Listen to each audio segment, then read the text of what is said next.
Mambo aripo pamsiwo iye wafa pamchinjiko asiano uya zvino kutora wakewo pamsiwo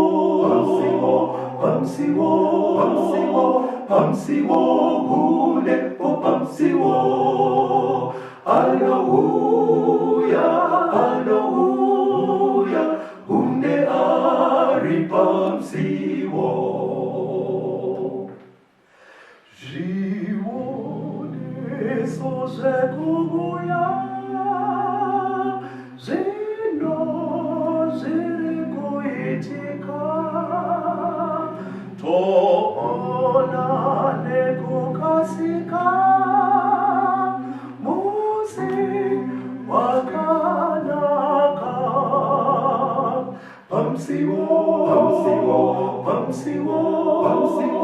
Pamsiwo, unepo pamsiwo.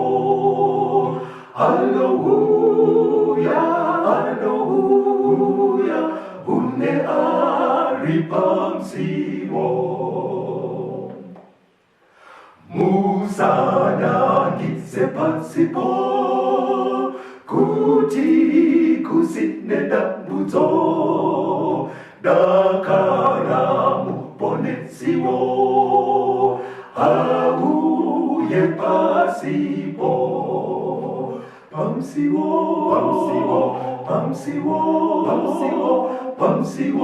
unepo pamsiwo. Hallelujah,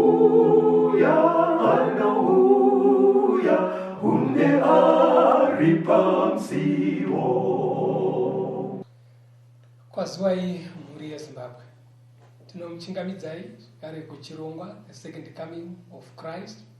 Chamunopiwa naPastor Gift Rodzi weku-North Zimbabwe Conference of the Seventh-day Adventist Church. Pamwe chete naVaCaston Betera, Assistant Publishing Director ku-East Zimbabwe Conference of the Seventh-day Adventist Church.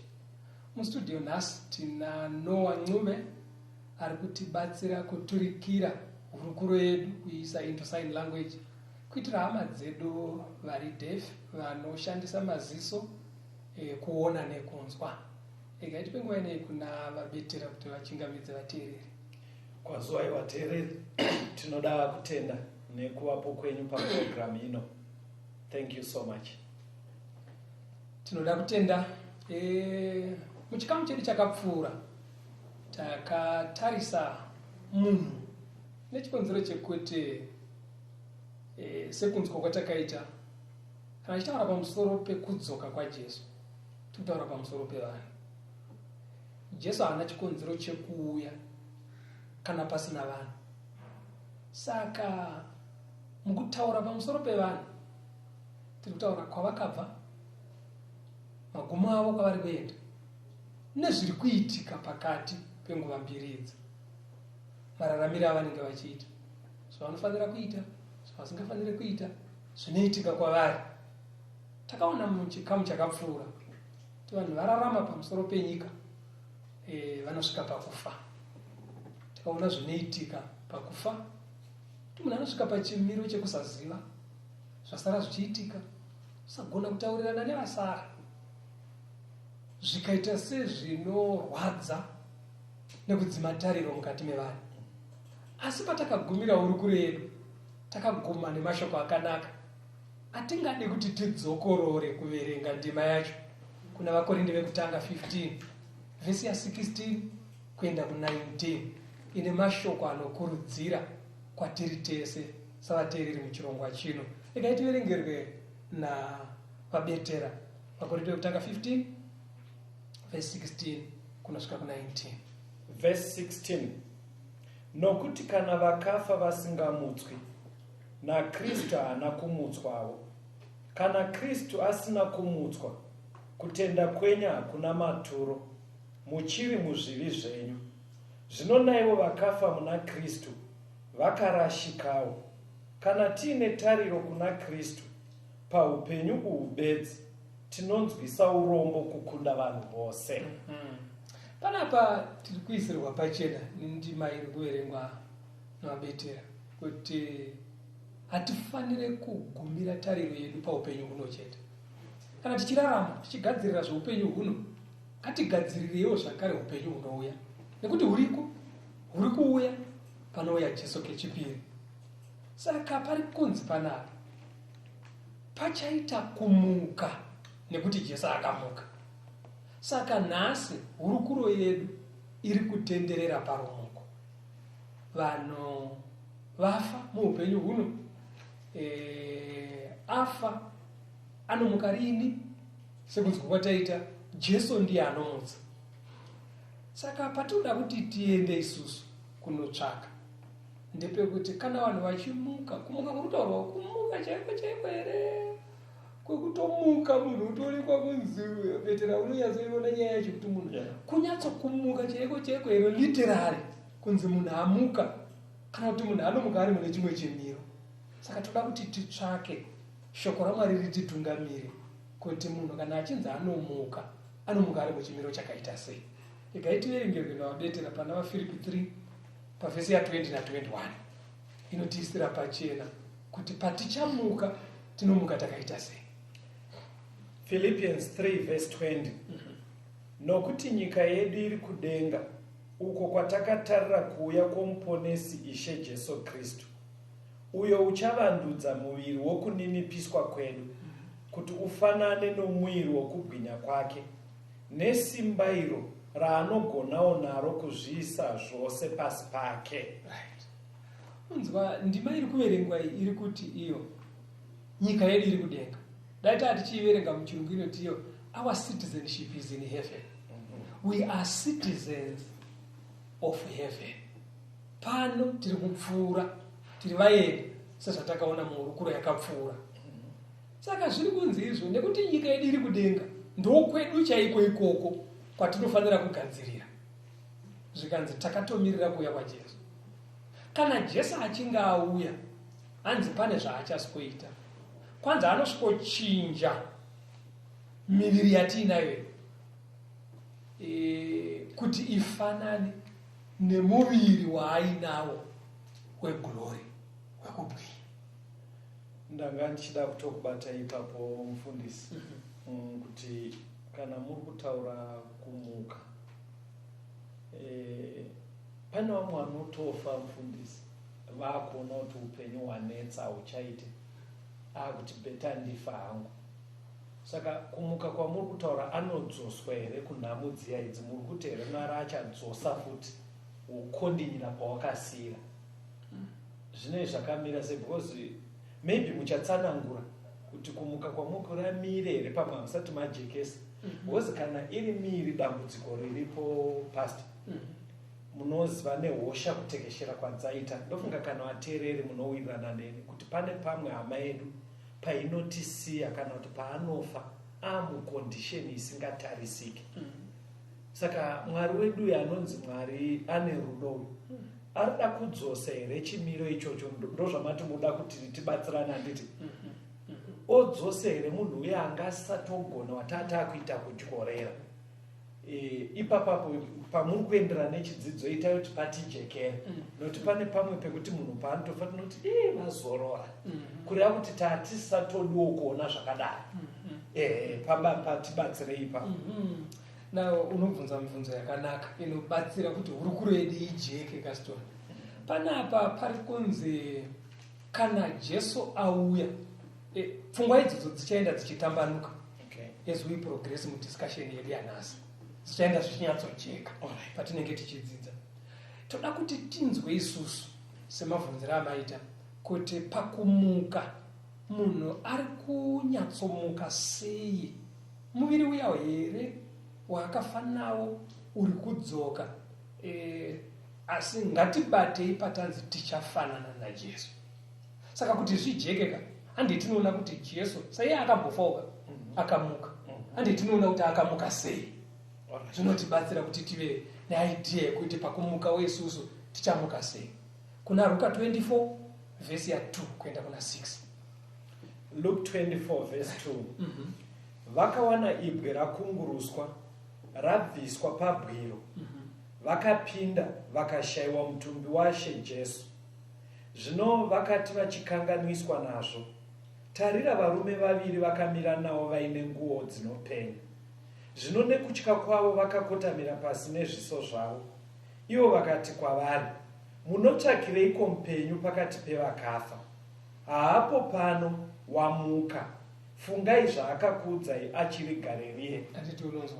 Panapa madzimai aya chavakanga vamukira kunoita kumarinda, vaida kunozora mutumbi waJesu mafuta. Sezvo musi weFriday paakavigwa vasina kuzowana mukana wokumuzora mafuta. Saka vakamukira kunomuzora mafuta, ndozvaimupfungwa mavo kana muchiverenga. Saka pavakasvika parinda, vaitsvaka mutumbi waJesu akafa. Ndobva vawana Jesu chitunha chake hamusisina nguva. Magarangirosi, ndanakidzwa nematauriro aita ngirosi, dzati muri kuda Jesu, muri kutsvagirei mupenyu kunogara vakafa. Kureva kuti Jesu akanga asisimo muguva, muviri wake wakanga usisimo muguva. Zvikanzi nengirosi amuka.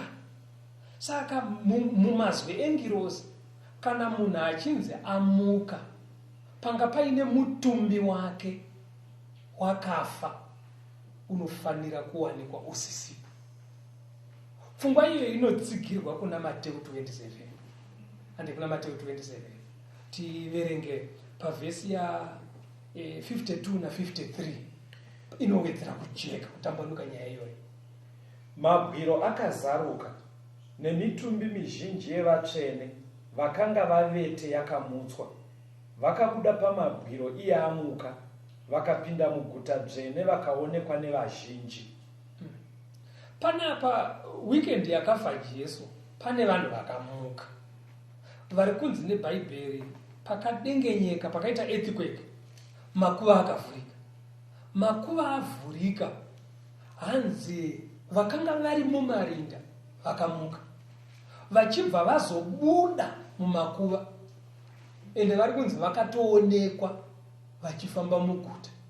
Vanhu vaitoona kuti handikudhara ndinga watakaviga gore riyo, tete ndinga watakaviga musi uyavo. Vanhu vakatoonekwa vachifamba muguta, vatobuda kubva mumarinda.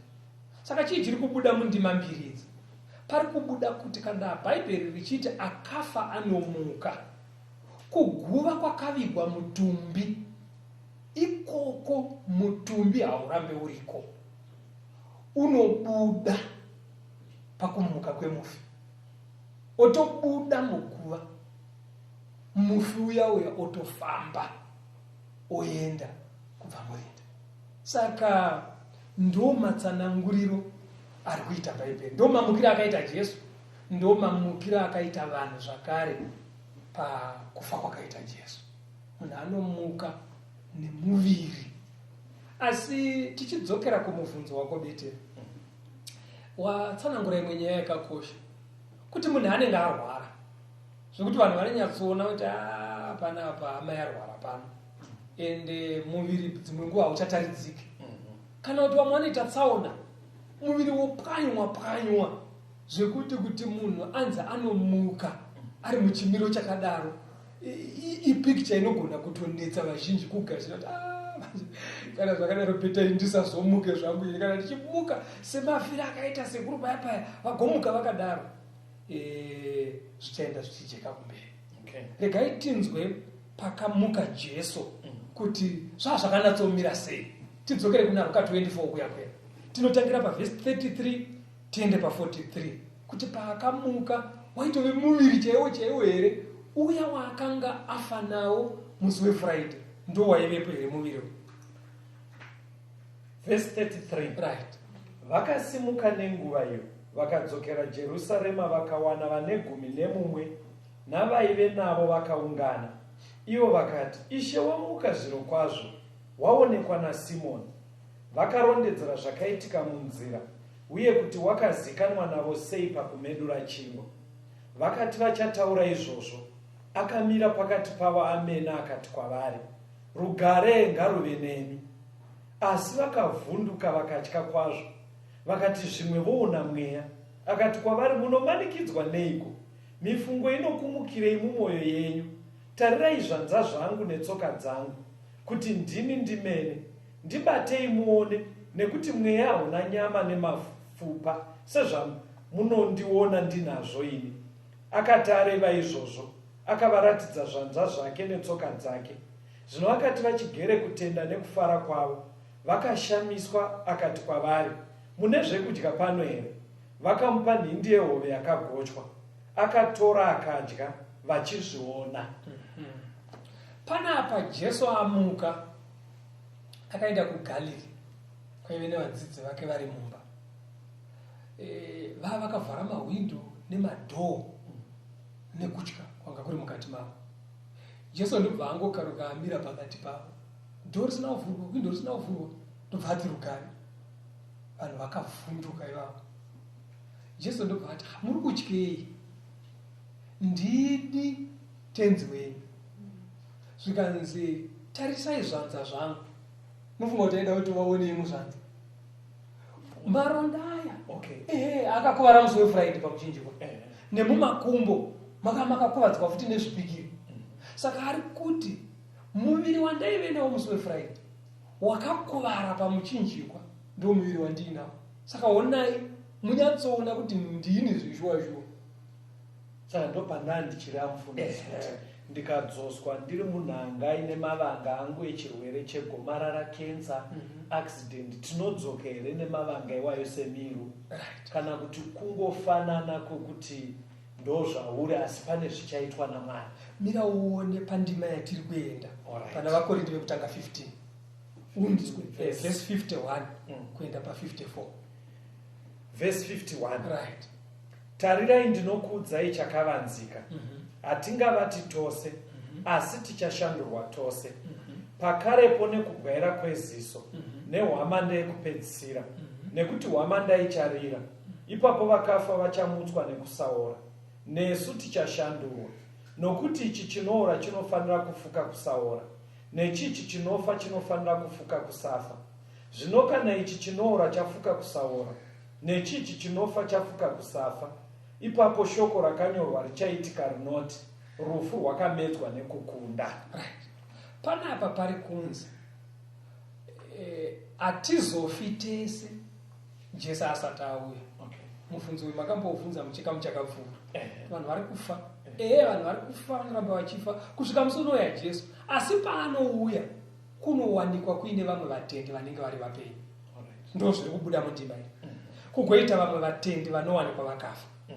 Saka zvinobva zvanzi naPauro achinyorera vaKorinde, vanga vakafa vachitenda vaya vanomutswa mitumbi nemitumbi yavo sezvatanzwa muchikamu chapfuura. Vanomuka nemitumbi yavo, miviri yavo vanomuka nayo, asi hanzi inenge yashandurwa. Vapenyu vari kurarama vanochinjwa kupiwa muviri munyowani. Nguva yazvichatora kuti vashandurwe, hanzi zvichatora kanguva kadiki kanenge nguva inotorwa neziso richibwaira. Ndo nguva yazvinotora. Vapenyu vari kuchinjwa kupiwa muviri munyowani wakafanana newaJesu. Vanga vakafa vaya vachimuka kubva mumarinda, pavanomuka vanomuka vaine muviri, asi muviri yavo inenge yachinjwa. Iri kunzi miviri iyoyo inenge yabviswa kufa, inenge yabviswa kuora. Saka pamuri kutyira paya vabetera, pamuri kuti ko kensa dziya dzinodzoka here, ko chimiro chiya zvinenge zvabviswa izvozvo. Ndo zvichashandurwa zvobviswa nesimba riri muna Mwari rekusika. Saka muviri inochinjwa, yobviswa hosha dziya, yobviswa kurwara kuya, yobviswa kupwanywa kuya kwakaita nezvinoremadza zvepano panyika, woita muviri munyowani. Atari kana kuti dawo yatsonzwisisa, inotsanangurwa pavhesi ya 35 kuenda pa38. Ndo painonyatsojeka. Tiri pana vakorinde vekutanga 15 ipapo. Ngativerenge verse 35 kuenda pa38. Asi mumwe ungati, vakafa vangagomutswa seiko? Vachauya nomuviri wakaita sei? Iwe benzi, icho chaunodzvara hachimere kana chisingafi. Chaunodzvara haudzvare muviri uchavapo, asi tsanga bedzi. kana yemapfunde kana yezvimwe, asi Mwari unoipa muviri paanoda napo, nembeu imwe neimwe muviri wayo. Nyama yose haizi nyama imwe, asi imwe ndeyevanhu. Alright. Panapa pari kunzi mirai musati maendera. Alright. Pane pandinakidza pandiri kuverenga pandimai, pane pandakamboishandisa tiri pavatendi. Right. Iri kuita kunge zvinonzi even kwamuri vateereri, bhaibheri riri kuita sekunge kukaita munhu ane kakudhauta resurrection, kumutswa kwevanhu. Rashandisa vara rinoita kunge risiri polite, rinenge riri kuti iro bhaibheri ratoti iwe benzi, kureva kuti kune pfungwa dzinogona kumboya matiri dzekufunga kuti it's impossible, but kulebhura kwebhaibheri riri kubva raita kunge tabva tanyanyoenda kusingaito ukaita pfungwa idzi. Yakandichallenja zvikurutu, ndofunga kuna Marika haisi nyaya yekuti ingabva yachinhu chikuru zvekuti ari kutoona uri kurutivi rwekunge uri kuva foolish ukatadza kunzwisa nyaya. Saka sofa zvandabata vateereri pandiri kufamba nechidzidzo, ndofunga ndo zvazviri kuita kwamuri. Pari kubuda pachena kuti mubhaibheri kamutsirwo kakaita Kristu ndosenge kumutswa kuchaitwa vatendi. Miri waive naKristu ndosenge zvatichaitwa kutoti itori literal body. Iye yaitoti ndibatei muone, kureva kuti tichatomuka nemiri. Pfungwa iyi payakambondijekera yakandiitira zvakanaka kuti zveshuwo, asi imi mufundisiwo, iye Mwari paanoti akatigadzirira dzimba kudenga nenzira dzegoridhe, kana kukasaenda nyama chaiyo dzinenge dzichinzi nzira dziya, kutora kuti kune kutori nevanhu chaivo. Anyway, kontinyenyu mamuchida kutsanangura ipapapa kuti nyaya ijeke miri yatichamutswa nayo kuti yakaita sei. Andi kana kuda kunzwisisa nyaya ikastora. Endai munoona zvinoita mbeu dzamunodyara. Alright. Hanzi munodyara mbeu. Ofitsira tsanga yechibagera. Right. Hanzi inoora. Asi mukuora kuya iprocess yekutomera. Alright. Painenge ichiora, Mwari ari kutoipa muviri mutsva unobuda kunze. Okay. Uri dzinde rechibage. Saka hanzi munhu akamira paine chibage chakamera, akanzi chii, anoti chibage icho. Umwe akamira apa akabata tsanga yechibage chiicho, anonzi chibage. Saka chese chibage, chimwe itsanga, chimwe idzinde. Vaonako. Saka zviri kubudiswa panapa ndezvekuti pobva panze unogona kutoona kuti izvo zviyezvo, iyo imhunga, icho chibage. Pakumera mhodzi dzadyarwa imwe neimwe inomera nemuviri wayo. Saka pfungwa iri kubuda panapa ndeyekudai, nemi vateereri, ndeyekuti kana tafa patinomutswa paya tinopuhwa muviri mutsva naMwari.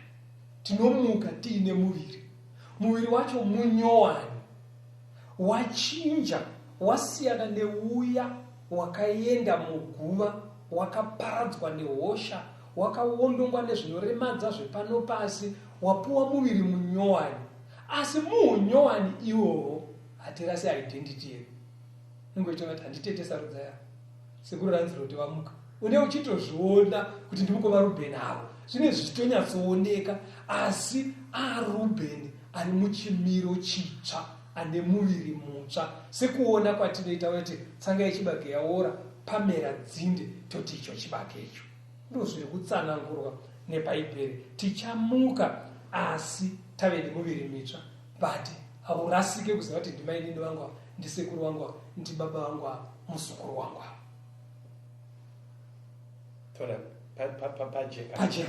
Pajeka. Very good.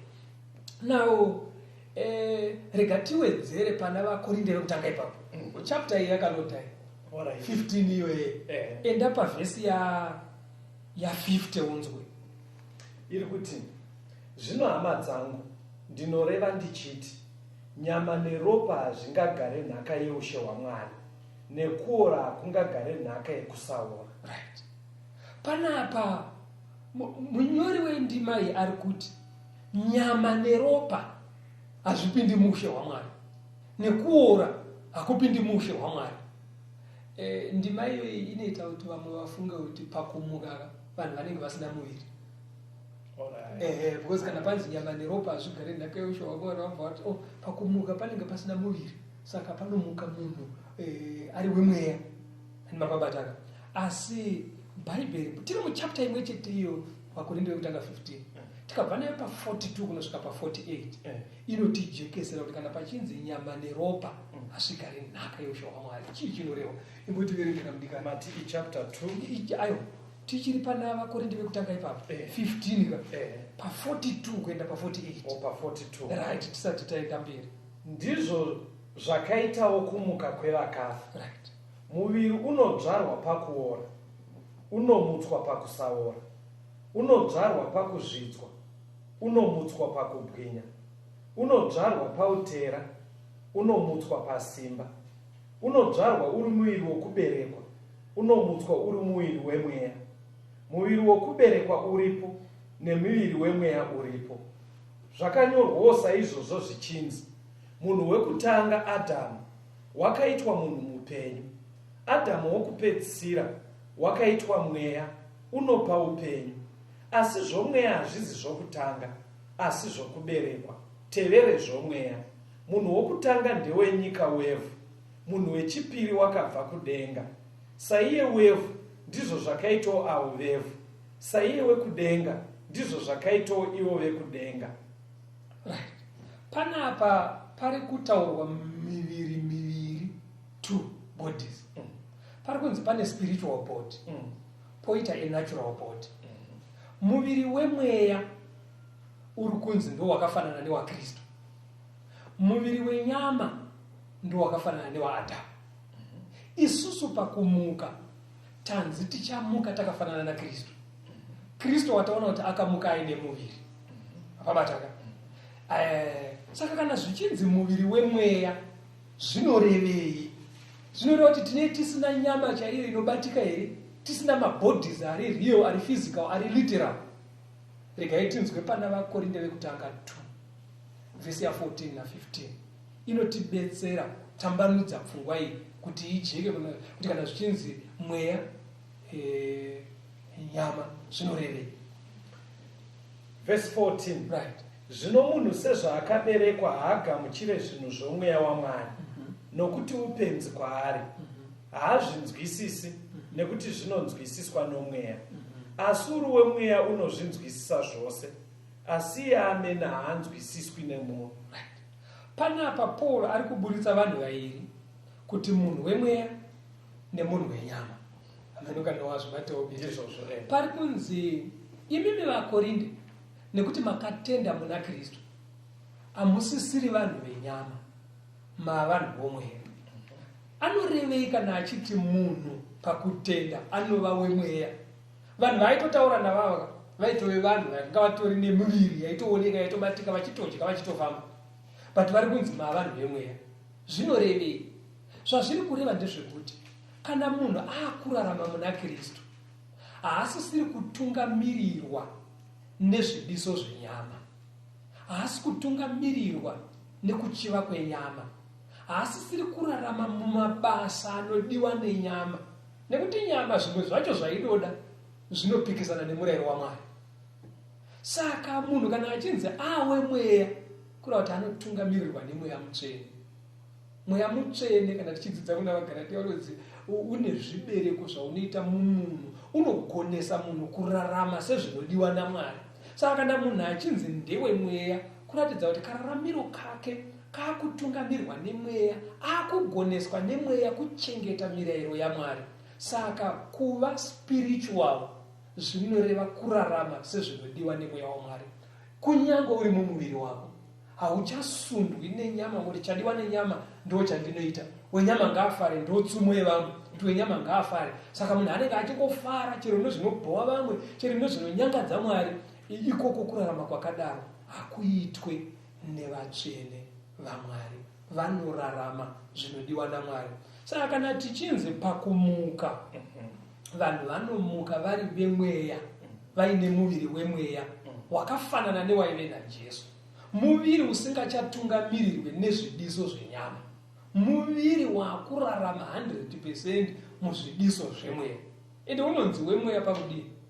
Jesu paGalilee yataona yaya akapinda mumba yakavharwa madhoo nemawindo, yakatovharika, kwakungopinda pakati pavo pasina kana kaburi kekupinda nawo, because musainzi kuti upinde kana iri yephysical real body inoda buri rekupinda nayo.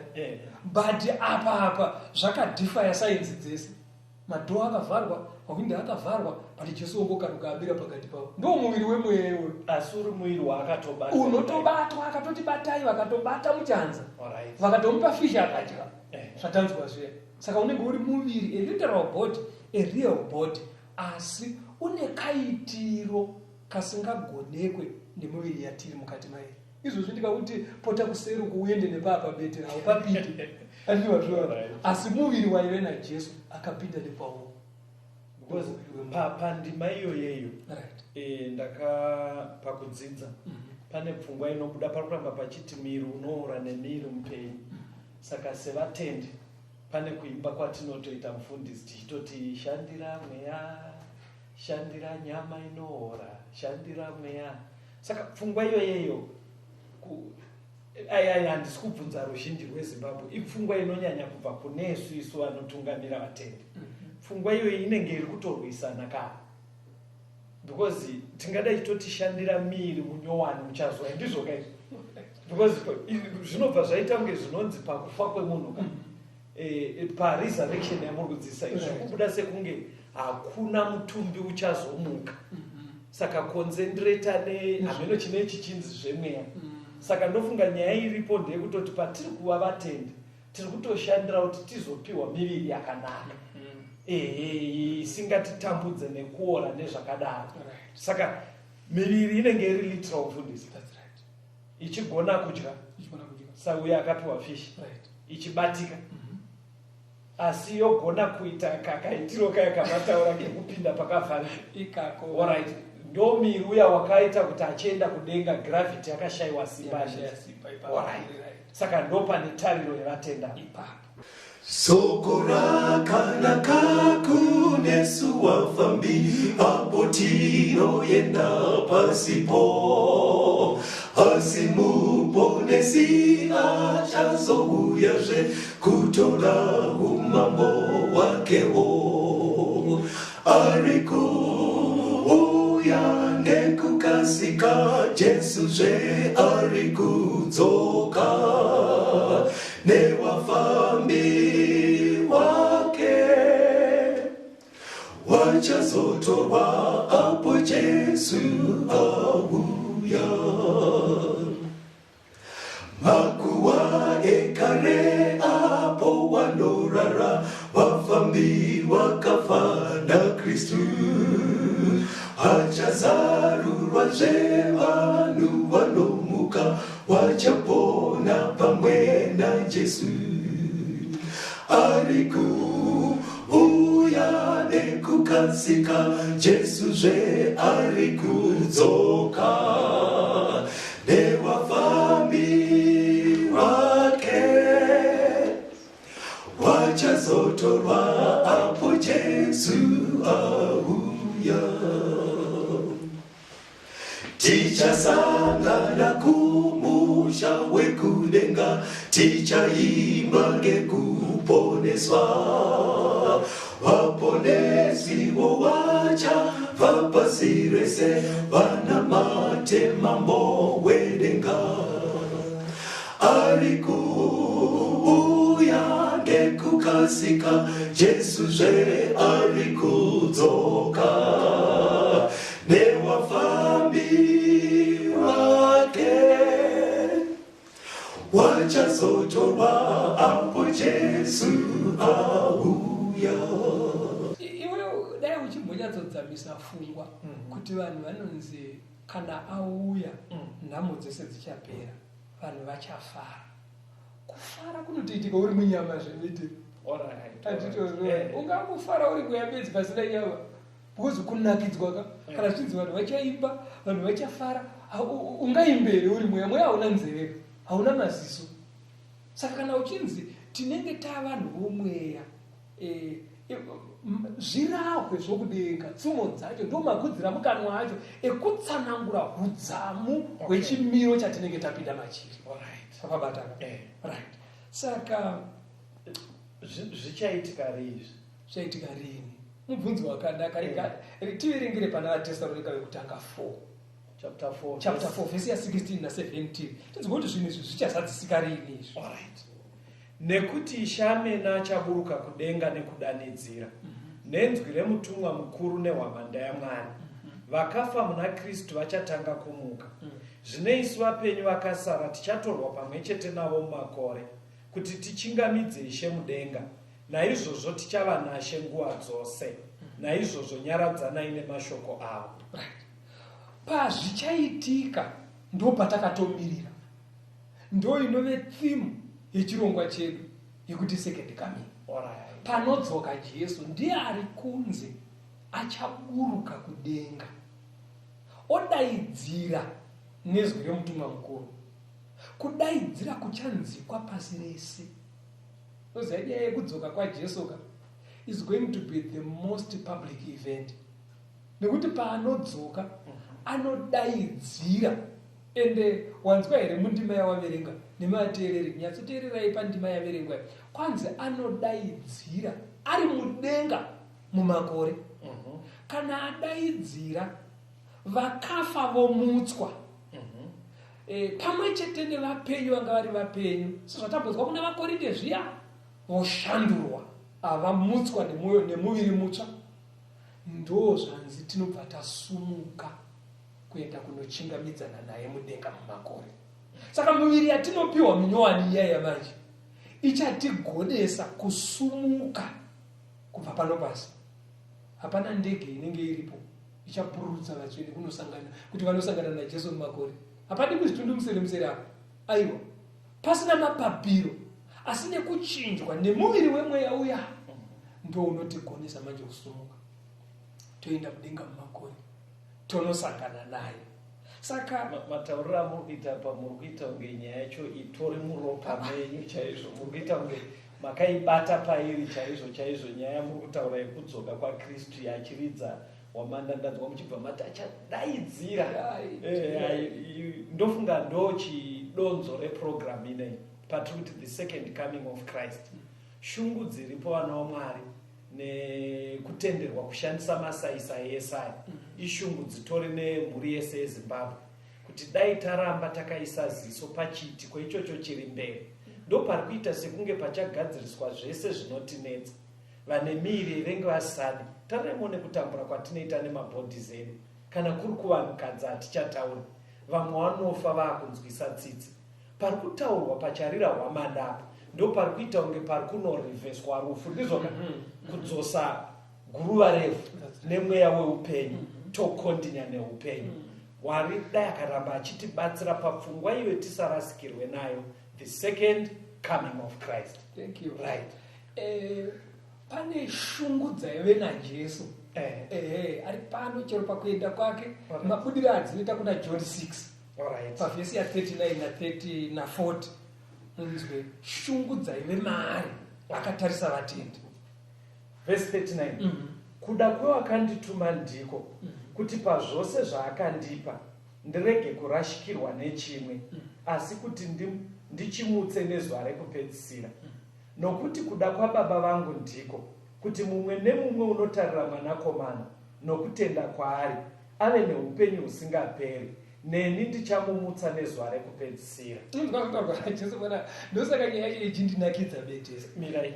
Saka kura here kuti vhesi redu iri rinozikanwa navakawanda John 3:16 kuti ani nani anotenda ave neupenyu husingaperi. Uri kuita kunge uri kunotangira here pakumutswa. Uri kunyatsosusukidza nyaya dzacho dzichibva dzabatana. Because panonetsa kuti vhesi riya tinorimba nokuti mwanakomana akada nyika ani nani ave neupenyu husingapera. Zvonzwa kuti munhu yanga achiita vhesi riya afa. Kana ukatarisa nyaya iyo kuda John 11 Jesu achitaura anoti kufa kwatiri kuti bete rafa rodzafa kurara. Nekuti iye anoti hapana kana wani wevatendi wandicharasikirwa naye. Ndoshungudza ndiinadzo ndichavamutsa nezuva rekupedzisira. Izuva ripi? Iro racho raachadzoka. Saka mufundisi, zvinotenderwa here kukumbira vateereri vedu kuti nepavanogona napo vaitewo macorrections, nekuti ndima iri kubva yati neni ndichamumutsa nezuva rekupedzisira. Dambudziko pariri riri kwatiri sevafundisi vaMwari. Pane patinonyatsoona kuti panhamo patasvika vanhu vari kurwadziwa, ende vanenge vachirwadziwa. Hameno kuti tirisu tinogara tine mabhaibheri, hameno zvinozongotibata, hameno kana zvakamboitika kwenyu vateereri, kuti mufundisi anogona kuzosimuka ungoti chiregai kuchema kana atoenda izvozvi, rufu runorwadza asara, ari kuona imimi vapenyu atoenda. Because ndima inenge iri kuti zvichaitwa pazuva rekupedzisira rehwamanda. Saka ndofunga chandingatokukumbirai vateereri kuri kwekuti henyu muri kufamba nechidzidzo nekubuda kwachiri kuita, kutaura chokwadi, nyaya yeresurrection iri kudzidziswa ichaitika palast day. Inenge iri mberi, inoita sekunge zvinonzi patafirwa kunyange rwarwadza sei, hatitsvage mamwe mashoko kuti zvinge zvinoendeka nhamo iyoyo, pane kuti tibva tazoita unge tiri kukurudzira zviri kupikisana neshoko raMwari. Ndaona ndakubatai muchida kutaura pari kunzi zuva rekupedzisira harisi zuva rawaita accident uchibva wafa kana rawarwarisa uchibva wafa, handiro riri kunzi zuva rekupedzisira. Riri kunzi zuva rekupedzisira, kupedzisira kwenhoroondo yenyika ido iyi. Iye paari kunzi achaburuka. Saka kuburuka kwakeka hakusi kuburuka pari kufa munhu, aiwa anzi hwamanda inotorira, iye udedzera ari mudenga mumakore umu. Ende kana ukaona makuva asati avhurika, vanhu vasati vamuka, mitumbi isati yabva mumakuva imomo, Jesu asati auya, zuva rake rekupedzisira harisati rasvika. Chidzidzo ichi mugadzirire mibvunzo yakawanda kuvateereri, because tine chakatorovedzera chiri munyama makuriro atakaita. Taitoudzwa kunzi uchitofa imba yenge yapera, imba yako yekudenga. Saka panotone pfungwa yekuti unenge wakutoenda, but ndofunga shoko riri kuramba zvekuti apo pekuti imba inenge yapera apo kastori maybe zvingatibatsireka ndezvekuti tinzwe vakaenda kudenga, because tine mienzaniso mubhaibheri inotiisira pachena. Tikobata few examples dzevakaenda, tione kuti vakaenda nekufa here kana kuti vakaenda muenderei. Wokutanga anotaurwa nebhaibheri akaenda akachitorwa panyika panapa ndiEnoki kuna Genesis 5 verse 22 kuenda pa24. Tiverengere iyo iri kuti shure kwekuberekwa kwaMetusara, Inoki wakafamba naMwari makore ane 300, akabereka vanakomana nevanasikana. Mazuva ose aEnoki akanga ari makore ane 365. Inoki akafamba naMwari akasazovapo nekuti Mwari wakamutora. Panapa Inoki ari kunzi haana kuzoonekwa nekuti Mwari akamutora. Izvi wanga uchataura izvi kuti padzinhamo unonzwa kuti musachemi, Mwari amutora. Ndokatorerwo here kakaitwa Inoki kari kuitwa hama dzedu parofa. Reka tinzwe bhaibheri ritaure rega pana vaHebheru 11 pavhesi ya 5. Tinzwe kuti Inoki akatorwa, kutorwa kwerufu here sezviri kuita madzikoma edu navanun'una vatichiti Mwari amutora, imba yake yanga yakwana kugadzirwa. Reka tinzwe yaEnoki, Hebrew 11 vhesi ndeya 5. Nokutenda Inoki wakatorwa kuti arege kuona rufu, akasaonekwa nekuti Mwari wakanga amutora. Nokuti asati atorwa wakapupurirwa kuti wakanga achifadza Mwari. Saka bhaibheri riri kuisa pachena kuti kutorwa kwaEnoki hakuzi kutorwa nerufu, nekuti ari kutonzi akatorwa kuti arege kufa. Saka Enoki akatorwa ari mupenyu. Kubva pano ndiye wana akaenda akatorwa naMwari, akafadza Mwari mukurarama kwake, Mwari vakamutora. Reka tinzwe umwe muenzaniso wemunhu zvakare akatorwa. Toda kuti zvinyatsojeka kuti patinenge tichiti isusu kufa kwaita munhu, imba yake yanga yakwana, matauriro chete ekunyaradzana nawo, asi handizvo zvinorehwa neshoko. Madzimambo echipiri chitsauko 2 vhesi ya 9 kuenda pa11. Verse 9. Tinzwe umwe munhu akaenda zvakare kuti zvakafamba sei. Zvino vakati vayambuka, Eria akati kuna Elisha, kumbira chandingakuitire ndichigere kubviswa kwauri. Elisha akati, ndipei migove miiri yemweya wenyu. Akati, wakumbira chinhu chinogozha. asi kana ukandiona ndichibviswa kwauri uchaitirwa izvozvo, asi kana usingandioni haungaitirwe izvozvo. Zvino vakati vachifamba vachingotaurirana havo, ngoro yemoto nemabhiza emoto zvikasvika zvikavaparadzanisa ivo vaviri. Eria akakwira kudenga nechamupupuri. Elisha akatozviona kana kudai waiverenga 12 yachibva waiverenga. Elisha akazviona akadaidzira achiti, baba vangu, baba vangu, ngoro yaIsraeri nevatasvi vayo vemabhiza. Right. Saka panapa ndiye Elijah naElisha vari kukurukura vachifamba vaitotaurirana. Saka inini kaMwari andiudza kuti nhasi hariviri ndakuenda ndiri kuya kuzotorwa. Unoda kundisienda kuitirei mvana? Taura chaunoda kundisienda kuitira. Vaitoonekana. Kwete kuonekana kwekuti uyu Elijah anga akunofa. Aiwa. Nekuti pari kunzi vachifamba kudaroka pakaonekwa ngoro yemoto yaidzodzwa nemabhiza emoto. Ingirosi kuparadzaniswa kwawoka ainzi kwakaita chinyamupupuri ndo chakasumudza Elijah ndobva chanomugadzika mungoro yemoto.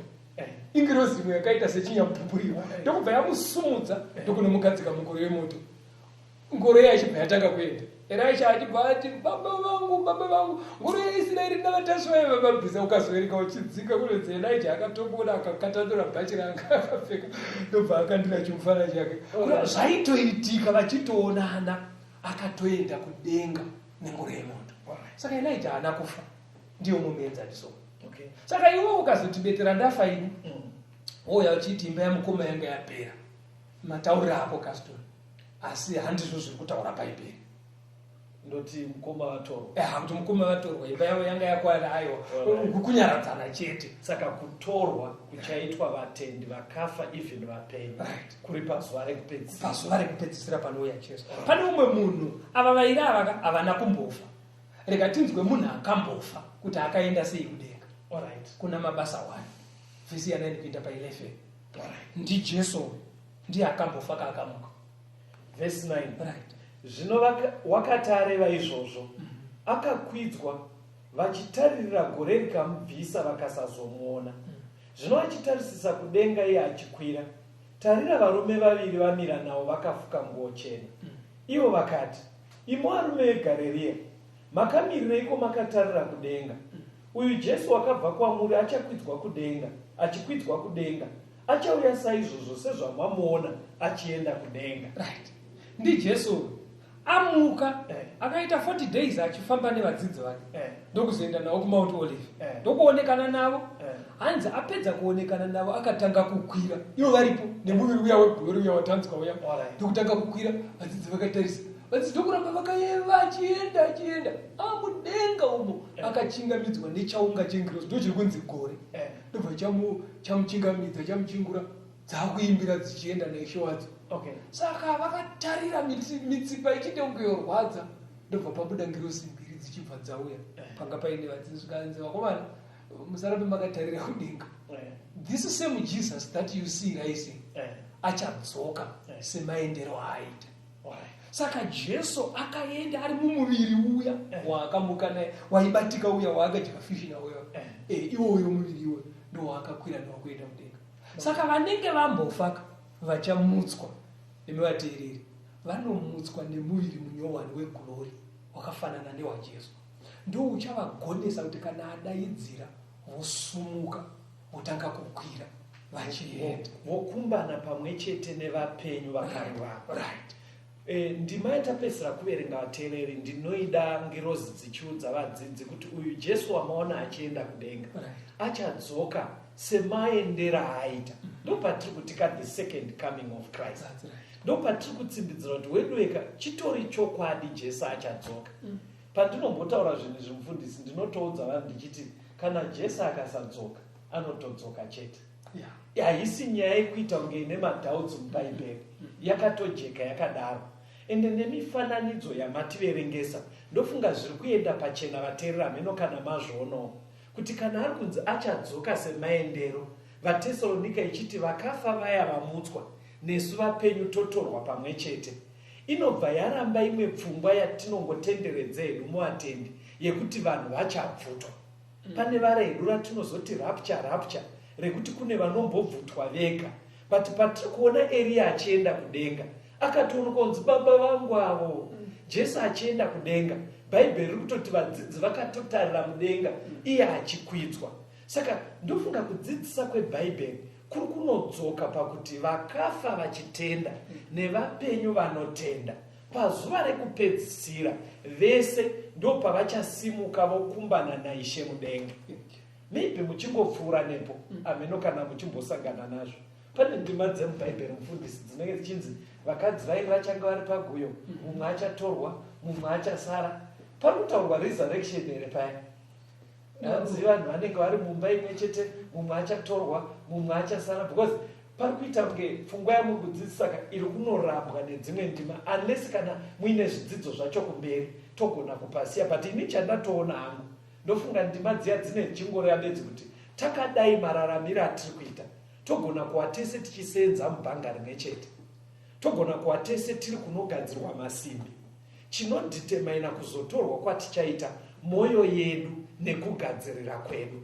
Saka munogona kuva muri mumunda mumwe chete, asi pachauya Kristu ndopacharira mandaka mumwe anogona kutotorwa mumwe achisara. Saka iri kurudziro yekuti wedwe usagutsika nekuti ningi tinogara naye musemuraini.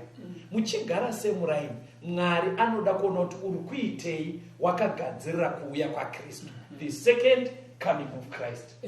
Panonzi neBhaibheri achauya sembavha. Hakusi kuti anosvika panapa obainini webete ongosara wakagarepo kana ongosina kugadzirira. Asi kuuya kuzobarwa kuzotora vanhu vake. Chichauya sembavha izuva racho. Pakuti kudii nekuti mbavha haipeoni, inouya unexpectedly. Saka ari kuuya pasina ari kutomboziva date racho, ari kuziva zuva racho, zvekuti munhu angati ndombofara hangu kana akuda kuzouya tobva ndajambira kuutsvene. Ari kuuya vanhu vasingazivi, saka ndokuuya sembavha. Asi kuuya kwake is going to be very public. Panonzi neBhaibheri maziso ese achamuona, ponzi kuna Mateo zvichaita semheni, because mheni ikapenya hapana anoda kuintroducwa kwairi kunzi kwapenya. Munhu wese anozvionera, anozvinzwira. Saka kuuya kwaJesu is going to be very public, vanhu vese vachiona. Ipapo panonetsa vamwe futika pekuti vanhu vese vachamuona. Unoziva kuti vanhu chichaita kuti Mwari, hasha dzaMwari dziwandika. Vanhu vane umbowo hunoratidza kuti Mwari anozvigona. Unoziva bhora chairo rogona kutambwa richitambwa kuNigeria, pasi rese vachiona bhora, vachiona live mumaTV richitotambwa, riri kutambwa munhandare mukanyika 1 but pasi rese riri kuona. Saka unoti kana vanhu vaine technology yekushandisa mapurasitiki kutora mawaves kuno machanela kuti ari kubhowera ari kuona bhora, ari kwamutoko ari kuona bhora riri kutambwa kuNigeria, ari kuBulawayo, ari kuNew Zealand, vese vari kuona. Chii chingatadzisa omwe ari kuisa technology yekungoti abroadcast kuuya kwaJesu kuonekwe live pasi rese, chero nevari mungarava vazvione. Saka ndambokuti paya language yaPauro kuna vaKorinde kuvanhu vanenge vanoramba izvi ndopamanzwa paya ashandisa language yekuti you fool, iwe benzi. Because mararamiro edu zveshuwa tine zvinhu zvinotoratidza kuti Mwari ane masimba ose anogona kupfudza ipapo. Dzinonakidza betiri kunga zuva rinogona kutanga rikavira tiripo. Reka tipendere nemavhesi mairi aya toda kuti vanhu vanzwe. Rekutanga ndemaPisarema 17 verse 15. Ini ndichaona chiso chenyu pakururama, ndichaguta nemufananidzo wenyu pakumuka kwangu. NdiDhavidhi. David aive netariro yekuzoona Mwari pakumuka. Chinzwa kuna Mabasa 2 vhesi ya 29 na 34 pamusoro paDhavidhi iyeye anoti ndichatokuonai ndamuka.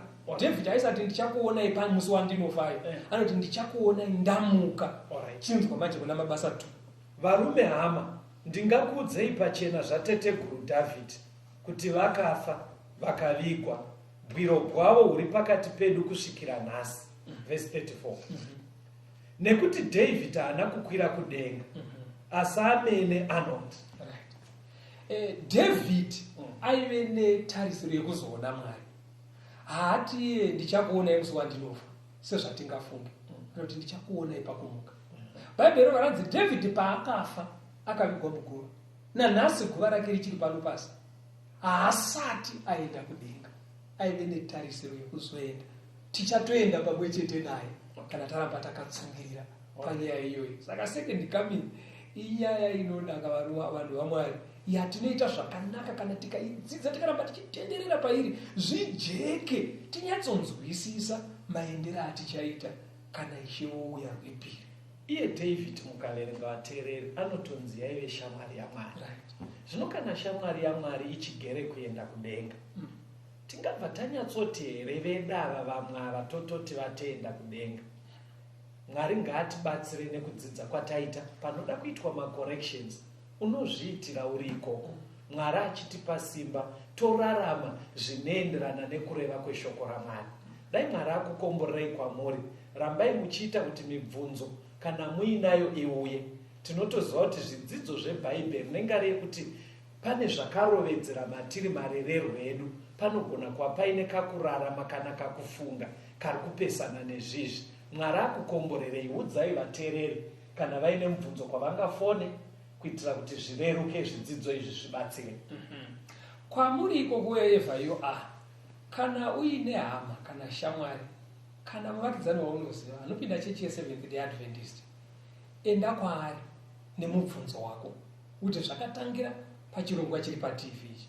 Iye anoziva kwekuenda newe kuti mubvunzo wako upindurike zvakagadzikana, zvinokugutsa, zvinoita kuti unyatsonzwisisa.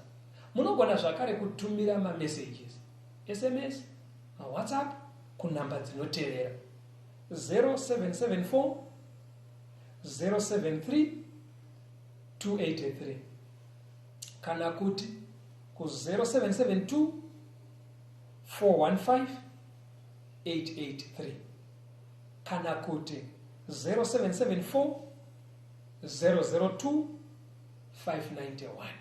Meseji yenyu ikasvika ikoko vanokubatsirai kuti muwane rubetsero pakupindurwa kwemibvunzo yenyu. Tinamatirei, tichikunamatirai, tisangane muchikamu chinoteera.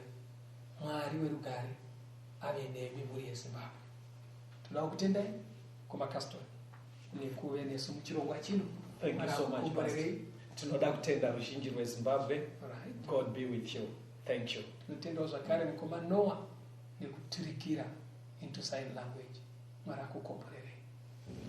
Tenzende tungamirwe mukati mezviedzo mananda andibata ndimwino lombondiwike ndimwimo tungamirwe tenzende tungamirwe semwana onyaradzwa munganyara nyanza mananda anomunzwa kanama atinyarara emwete tenzi wenyanza tenzinde tungamire aponda svika nyanza mananda vondishisa andichienda zororo